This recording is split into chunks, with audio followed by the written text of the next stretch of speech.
Good afternoon, everyone. Good afternoon. Happy Monday. Let's start with some opening comments. Earlier today, extremist settlers reportedly set fire to 20 cars owned by Palestinians in Al-Bira city in the West Bank. When the owners of the vehicles came outside to put out the fires, they report that settlers opened fire on them. The United States is deeply concerned by these and other recent reports of increasing extremist settler violence in the West Bank, including in Jaraat al-Khil near Hebron, where Palestinians were attacked by scores of extremist settlers who damaged property, assaulted civilians, and released dogs to attack residents, and in the Palestinian village of Jalud, south of Nablus, where dozens of extremist settlers reportedly killed livestock, attacked homes, and set fire to vehicles. We are also concerned about the increase in reported attacks by extremist settlers that are preventing Palestinians from harvesting their olive crops in the West Bank. These violent actions cause intense human suffering for Palestinians. They threaten Israel's security, make the realization of a two-state solution more difficult, and undermine the prospects for peace and stability throughout the region. It is critical that the government of Israel deter extremist settler violence and take measures to protect all communities from harm, in accordance with its international obligations. This includes intervening, preventing, and stopping such violence.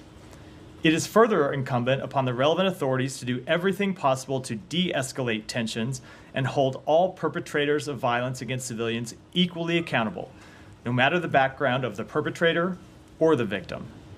The United States maintains several measures to promote accountability and combat increasing extremist settler violence.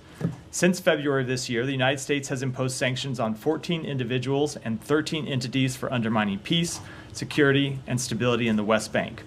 As President Biden and Secretary Blinken have emphasized, we will continue to use all tools at our disposal to promote accountability for violence in the West Bank and around the region. That, Matt. Thank you. So just on that, before we get into other related issues, so is there any immediate action coming from these latest incidents? Or? No sanctions that I can announce today, but it is incidents like this in the past that have led us to impose sanctions, and we certainly will be looking at this one as we have looked at others to see, first of all, if the government of Israel takes steps to impose accountability, and if they don't, what we might do on our end. Okay, and have you made your concerns clear to the Israeli government, other than you just saying it? We have. Yes, we have. To whom? To the government of Israel. We had from our embassy to the government. We made clear our concerns. Okay, and that was obviously today. Yeah. Okay. Can I just go to the aid situation in Gaza, or the humanitarian situation in Gaza with the aid? You've seen also that, well, I expect you've seen that Israel has terminated its agreement with UNRWA today, following the passage of the legislation which you opposed early last week. One, what's your reaction to that? And then two, the situation, the humanitarian situation in Gaza has gotten worse rather than better since the letter Secretaries Blinken and Austin sent. So how does the end of this agreement with UNRWA affect, in your view, the ability of Israel to meet the conditions laid out in the letter? So first of all, we're reviewing the letter to understand whether there are any immediate implications. We understand that the law doesn't go into effect for 90 days. If this letter means something happening more immediate than 90 days, which would be, happened past a week ago, so something like 83 days from now, that's something we would want to understand and we would want to take into account. But we're endeavoring now to learn exactly what the implication, if any, of that letter is, separate and apart from the legislation that's already passed and has a 90-day timetable on it. We, as you as you noted, we're quite clear that we oppose that legislation. We have serious concerns about the implications of it being fully implemented, as well as our concerns about the underlying humanitarian situation in Gaza even before Israel passed this legislation that relates to the inability of a sufficient number of trucks to get into Gaza and the inability of humanitarian workers for a variety of reasons to be able to deliver that aid to places inside Gaza to the people that need it. So we have been engaged with the government of Israel on this since long before we sent the letter, but really about a number of steps that we think they need to take since the Secretary of Defense, Austin, sent that letter on October 14th. The Secretary talked to the Minister of Strategic Affairs on Friday, Ron Dermer, about that, where we stand. I expect that he will talk to further Israeli officials later today about what steps they have already taken, what more they can do. They have told us at various stages that there are a number of steps that they have in process that they haven't completed yet. We're paying close attention to that, and we'll pay close attention to that over the coming days. All right, well, on a scale of 1 to 10, or on any scale that you would like, how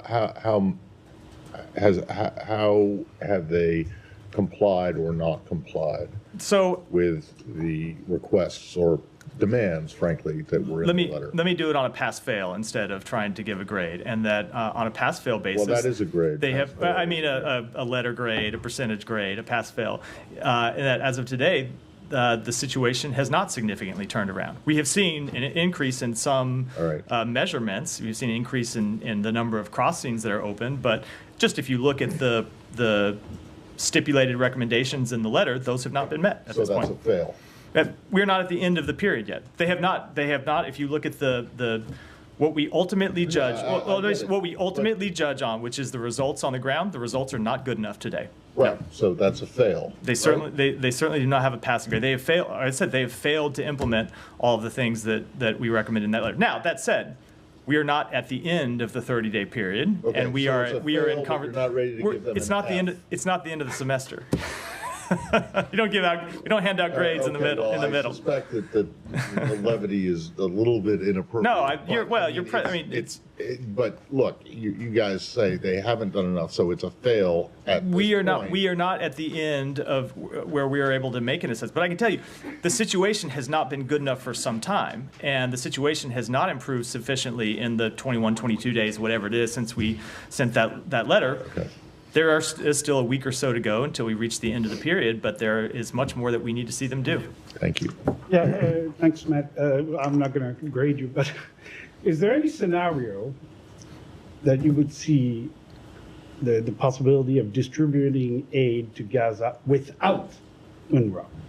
So right now, there is no other way to distribute aid in sufficient form, and that's why the Secretary made clear in the letter that we were opposed to the legislation because UNRWA plays a critical role. Now, there are other humanitarian organizations that operate inside Gaza that are delivering aid. There are other UN agencies that are operating inside Gaza, but we see UNRWA as continuing to play a critical role. And I should note, while for very obvious reasons, the focus is on the work that they do in Gaza, they play a critical role in the West Bank. They play a critical role in Lebanon. They play a critical role in other places throughout the region that we don't want to see end either.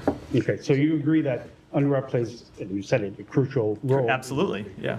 So is there any scenario where you would call upon Israel to not implement this law? I mean, firmly.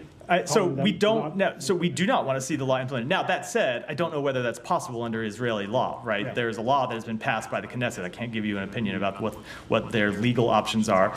I know we've seen reports that there may be legal challenges to the law that could see its effect being delayed. But as to what options the government has under legal authority, it's not something I can speak to. But certainly we were opposed to the passage of the law in the first place. Yeah. And so if Israeli law has it that after this 90-day, they don't have a choice but to forbid working with UNRWA.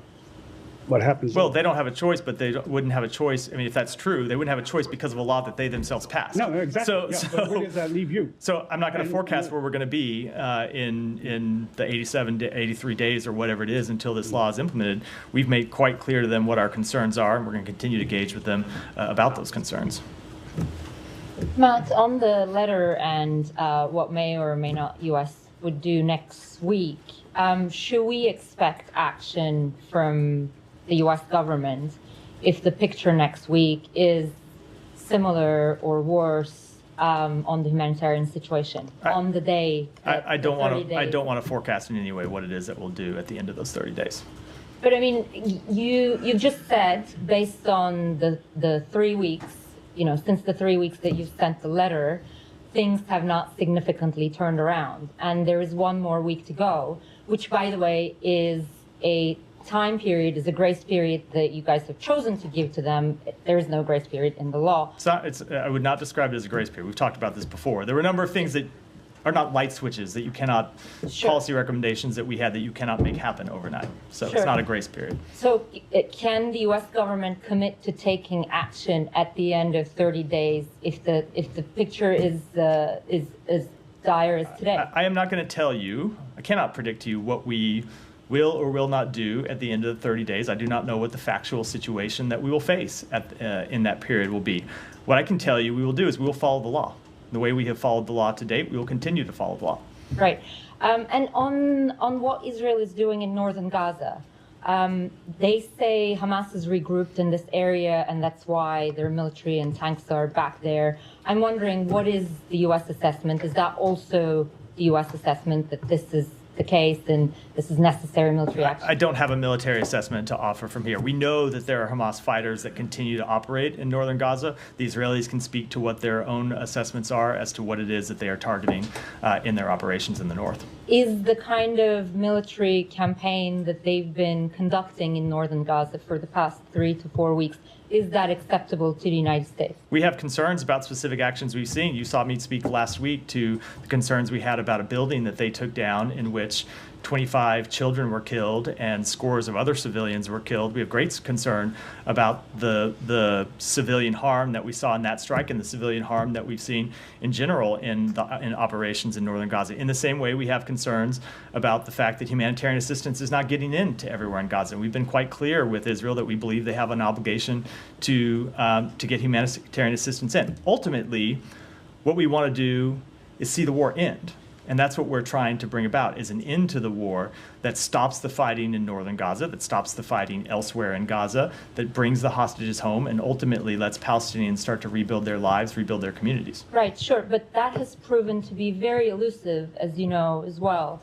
And in the meantime, this military campaign is still continuing. So I'm wondering, is the United States government telling the Israelis to wrap this up, even before a ceasefire negotiation? Because, I mean, it's just going to be really difficult to achieve that. So we want to see an end to the war, but the part of the question that I'm struggling with is it's kind of the same thing I struggle a lot of times with when I get this question. There are two sides to a war. Right? It is not just Israel that is fighting a war here. Hamas is also fighting a war. And and by the way, you know that Hamas started this war. We've been through this history many times. Hamas fighters continue to shoot, continue to target, continue to launch rockets at Israeli forces. So we want to see the end of the war. But it is not a unilateral decision by one of the parties. We want to see the war end in a way that's durable, where you have an agreement of both parties to end the conflict. Right, but I guess the reason that I'm asking you is because the U.S. is providing much of the weaponry to Israel. So I am wondering if this particular military strategy, which seems to be imposing a siege, during which the humanitarian aid has dropped significantly, there has been a lot of civilian casualties. Is this military strategy acceptable to the United States, and how long more will you let it continue? So we have great concerns about the humanitarian toll in northern Gaza. And as to the question of how much longer it will continue, we want to see the war end now. We want to see an end to the war, and that's what we're trying to accomplish. Thank you. You mentioned the building that obviously the United States is very concerned about. Everybody's concerned about that incident last week. It's one of many incidents that you say the U.S. flags with Israel. And you also say that Israel can speak to its own actions. And what you said to Humaira, when you say Hamas continues to fire rockets and missiles, how do you square that with also saying that Israel has achieved its objective in Gaza? Are you saying it's now gotten worse to the point where they haven't achieved their objective? No. And then I have on the building specifically. Let me answer that one first and then go to the second. So, no, absolutely. What we have said is that they have achieved a number of strategic objectives. And if you look at the way you've heard the secretary speak to this and the way the Israeli officials have speak to this, one of the overriding strategic objectives was to ensure that Hamas could no longer launch military operations like we saw on October 7th, with that level of scale, that level of harm. And they have taken tremendous action to degrade Hamas's military capabilities, to wipe out a number of their command, to significantly degrade their arsenals, to significantly degrade their fighters. We have never said that Israel would be able to kill or capture every Hamas fighter. That's an elusive goal and an unachievable goal. So the strategic goal that we've always believed was attainable was to degrade them sufficiently so they couldn't repeat October 7th. The other strategic goal that you heard the Secretary speak to, you heard me speak to, and the President as well, of course, is to bring to justice the leader of Hamas who was responsible for the attacks on October 7th, and they, of course, did that as well. They do have other remaining strategic objectives, the most important remaining one being bring home the hostages. But we have been, I think, pretty open about our concerns that Israel cannot afford, for many reasons, economically, diplomatically, in relation to its standing in the world, to just continue to fight a perpetual conflict in Gaza. Right, so that was just me specifically mentioning about the rockets, whether the fact that they can continue to fire rockets, does that then mean that they've basically gone back to not having achieved their strategic goal? But I hear they've achieved their overall strategic goal. We think to get to a point that is a long-term, long-term sustainable, you have to have a political path forward. Okay, and then on the incident of the building collapsing last week, I think the number was 20. I don't know if that number has changed, but many children were killed. We've had sources in Gaza that have told us that they believe that strike was a retaliation for some IDF soldiers that were killed in Jabalia. I was wondering if you had heard anything to that effect, or if that is something you have. No, we have been in communication with the government of Israel about this strike going back to the day on which it occurred. We have not yet received an official explanation for what it is that they were trying to accomplish and what it is that happened. We've seen the same reports I think some of you have about them possibly trying to target a single militant who was on the roof of that building. I can't speak to whether that's accurate or not. Whatever it was that they were trying to accomplish, something clearly went horribly wrong when they have brought down a building and killed 24 children and scores of other civilians, especially when you look at where we are in the war, that we are a year in, that we are at a place when they've achieved a number of their strategic objectives. Something is going terribly wrong when you're continuing to have that level of civilian casualties. Okay, and also I know that we're obviously all concerned about northern Gaza, but also we've got sources in Gaza who are saying that the situation with the food shortage is dire across the strip. There are families that, as we know, are eating bread and olive oil, and that's it. Children aren't getting milk, eggs, no protein for months already. Not just affecting, obviously, it's dire in certain parts of Gaza, but to that point, like, is this something that you are? Can you give us an idea on like when you're talking to the Israelis about the daily situation with the food shortage, is this something you're consistently on their backs about? Because I don't think I have to read out any private diplomatic conversations to tell you how concerned we are about the situation and to point you to the fact that we have raised that concern in quite candid terms with them. All you have to do is look at the letter the Secretary sent, where he made clear that the level of humanitarian assistance had gone down to unacceptable levels and needed to change. And that is the consistent message that we deliver in the private conversations. That's the message that the Secretary delivered in his conversation with Ron Dermer on Friday. It's the message he'll deliver to other Israeli officials in the coming hours. And just lastly, because everyone's asking about whether there's been improvements since that letter was sent, more specifically, has the U.S. seen any more of a decline in the food situation over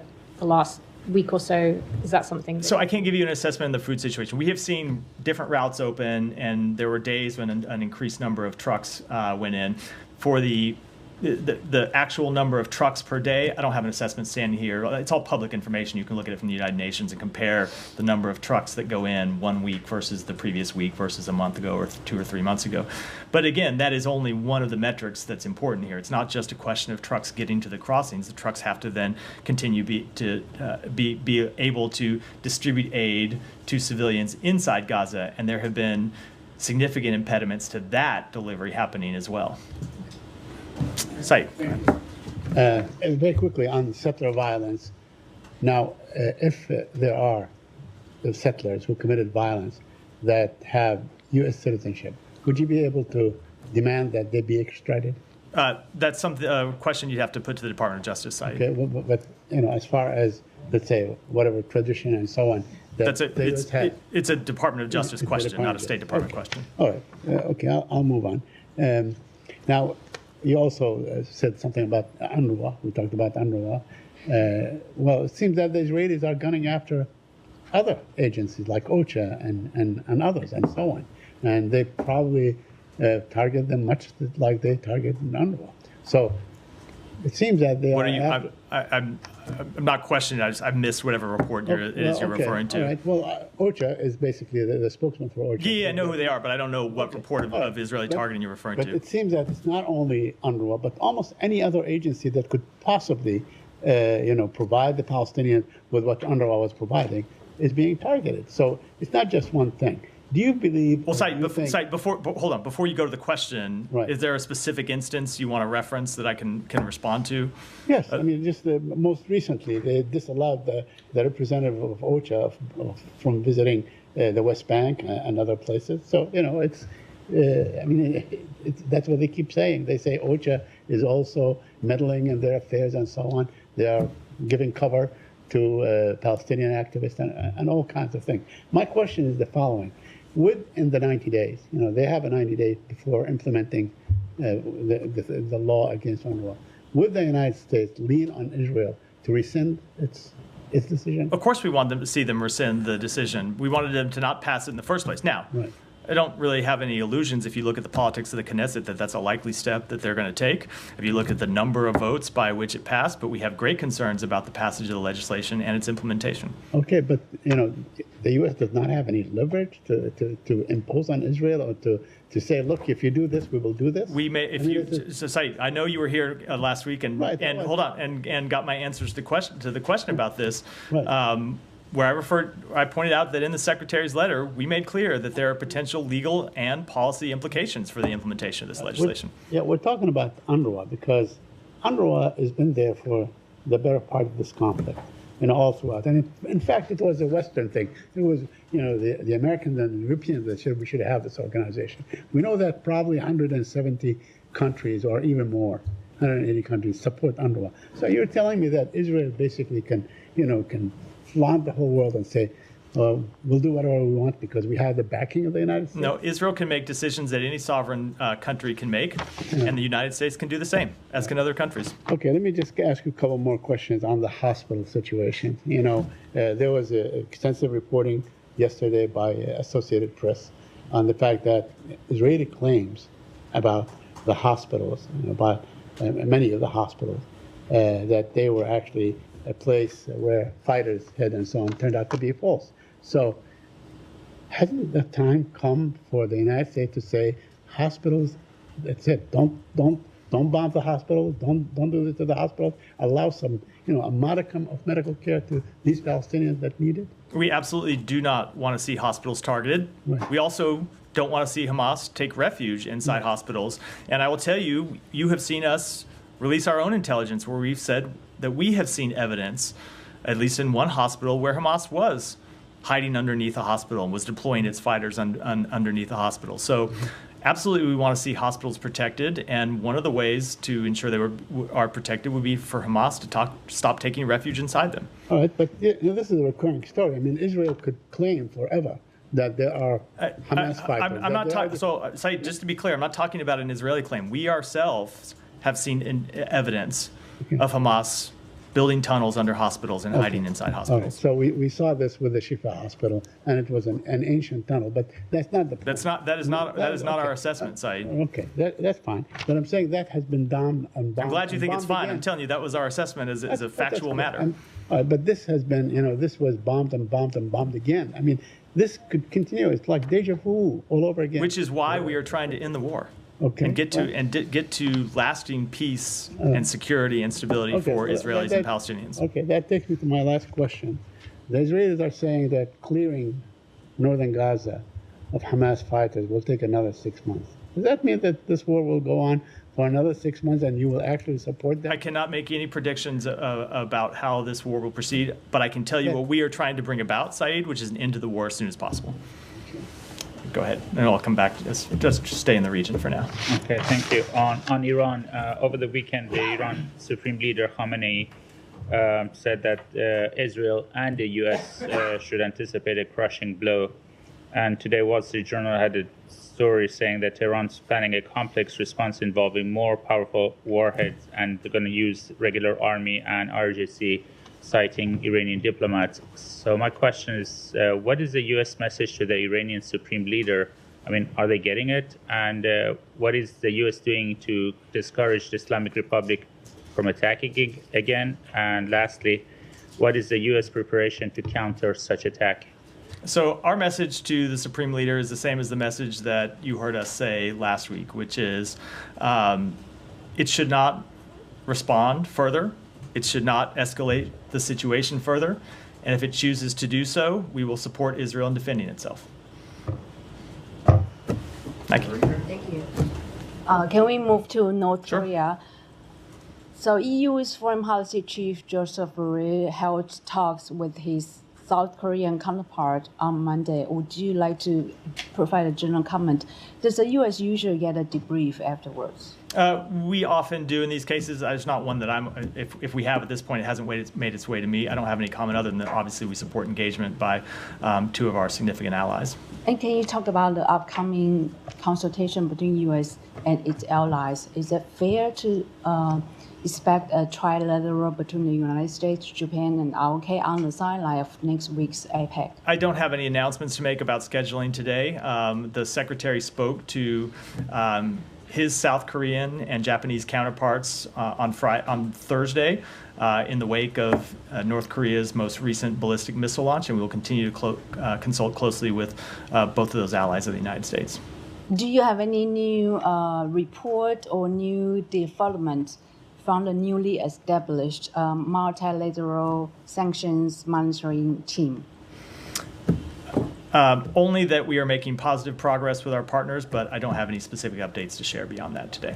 And then finally, I'm not sure if you see the tweets that North Korean's foreign minister got a very warm welcome. I have to admit, I'm not following him on Twitter, but. But can you comment on the growing romance between the two countries? Look, so we continue to be greatly concerned about the partnership between North Korea and Russia. You saw the Secretary speak to the fact on Thursday that North Korea has deployed as many as 10,000 troops to Russia, and that we were concerned that they would move to the front lines to enter the fight against Ukraine. As the Secretary said on Friday that as many as 8,000 North Korean troops had made their way to Kursk. We now assess that as many as 10,000 have made their way to Kursk and could enter combat in the coming days. Are they in Kursk already? Are they in combat already? So I have seen public reporting that they are. I can't speak to that definitively, but as we have said, we expected that it was likely that they would enter into combat against Ukrainian forces, and if they did, they would be legitimate military targets. Yes.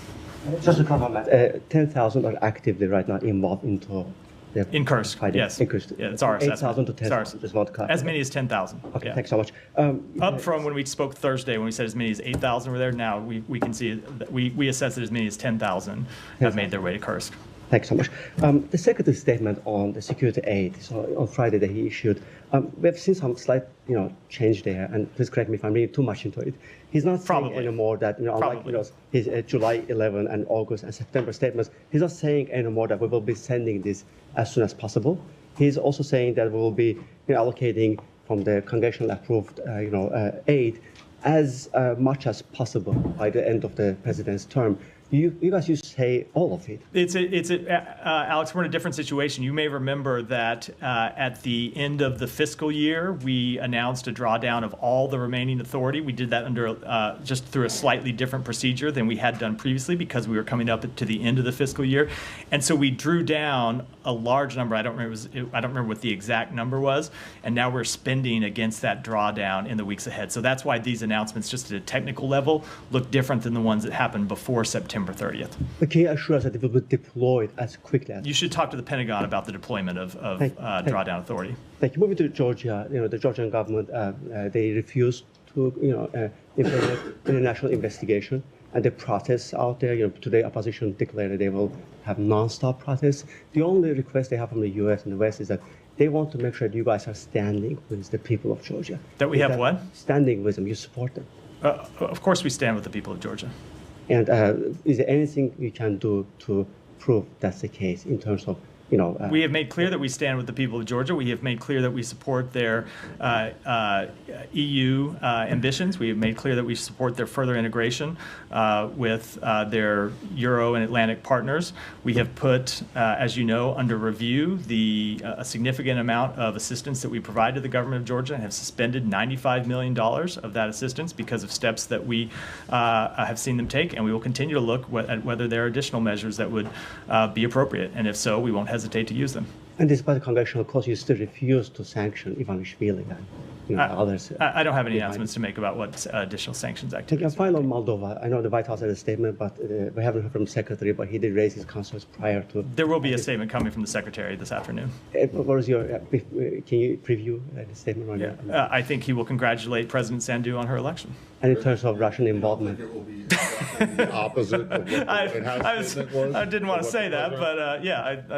With regard to Russian involvement, that was the Secretary's concern. He highlighted that in his previous statement. So what new did you learn and how? So we, as you heard him say publicly, we did note that Russia did everything in its power to disrupt the election, to undermine Moldova's democracy, including through illicit financing, including through vote buying, disinformation, and malicious cyber activities. But the people of Moldova came forward and made their voices heard. Thank you. Thank you so much. Matt, about Bangladesh, the situation in Bangladesh, every moment changing. Let me ask you about the recent decision by the Information Department of Bangladesh to revoke the press accreditation of 20 journalists, including very senior journalist Iqbal Subhan Chowdhury, Shaban Mahmood, Mujammel Haq Babu, Shakil Ahmed, and Shamal Datta. These actions appears to undermine press freedom and the rights of journalists to operate without government interference. What step will U.S. take to address this violation of press rights? I don't have any specific comment on those reported charges, but we support the free press in Bangladesh as we do around the world.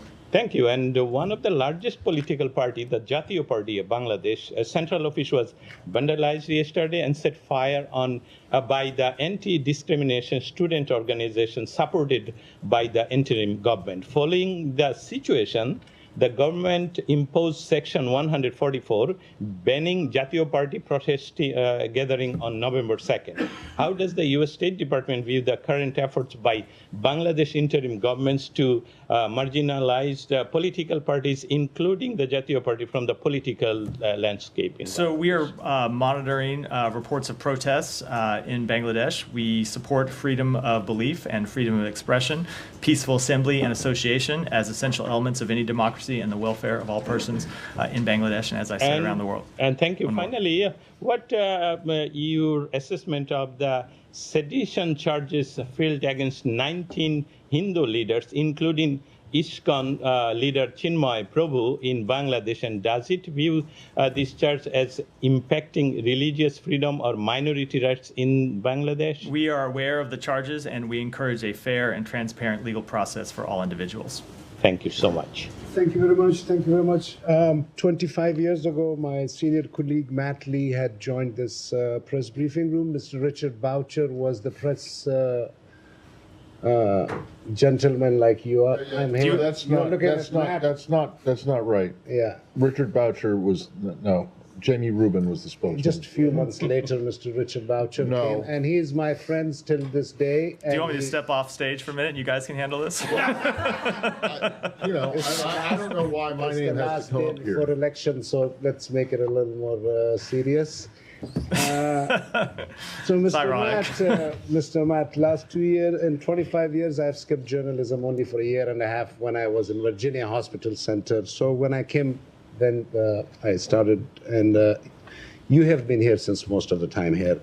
Last week, my 6-year-old son also came here to ask you a question. Unfortunately, he was taken out.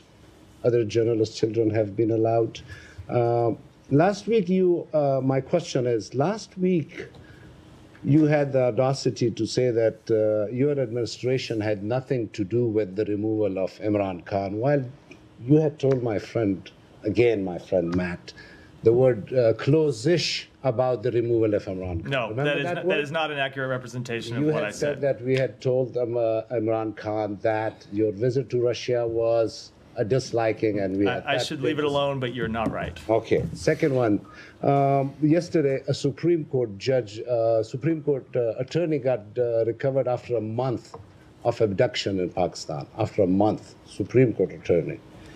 Is that not human rights violations that I personally have been mentioning to you since last 2 years, and you have not once even said to me that Jalil. Jalil, I'm not aware of that report, so I can't comment on it. But human rights violations I have not brought into your notice on multiple We have- parliamentarians and- abducted, senators abducted, lawyers abducted. Do you have a question, Jalil? You do not acknowledge that in 2 years you have completely ignored these things. And today is the last day before your election. I want to show this picture to you how I feel as a journalist. All right. In 2 years, the way Go you ahead, have behind. treated Go me ahead. and Go Kareem. ahead, behind.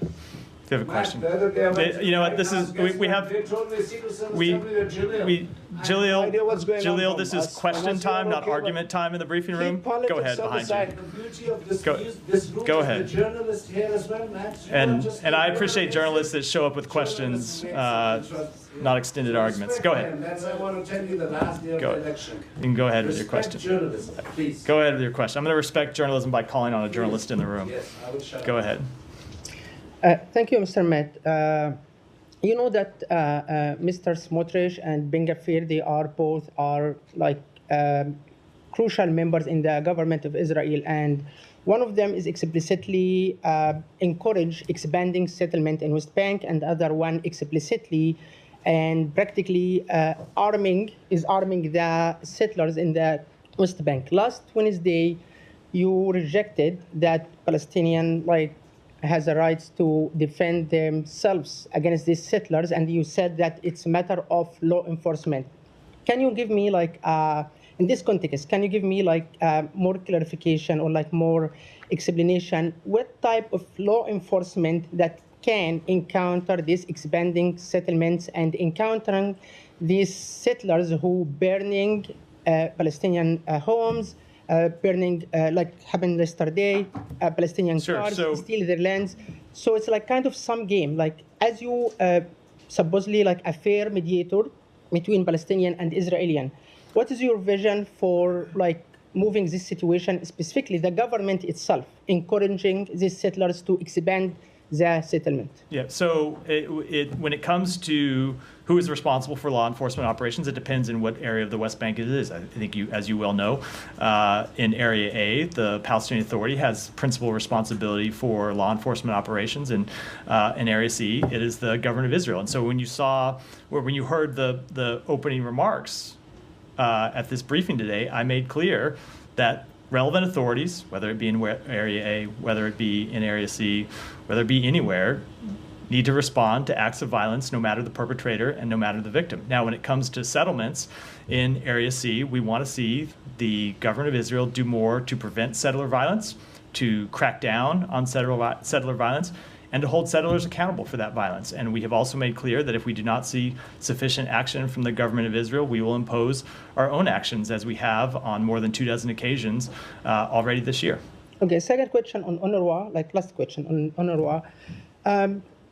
Why USA doesn't voluntarily to take action to send teams or organization or something, because as Mr. Saeed said, UNRWA is most strong and well known about their job, and Israel, it seems like, not cooperate or not helping for distributing aid and something like that. Why USA doesn't take an action or doing any practical rules in terms of distributing this aid, specifically in Northern Gaza? Because some expertise says it's kind of fame or kind of starving. So why USA doesn't play a real action? We have taken significant action to get humanitarian assistance into Gaza. Now, when it comes to that last mile, if you will, the distribution role, we don't have U.S. Government agencies on the ground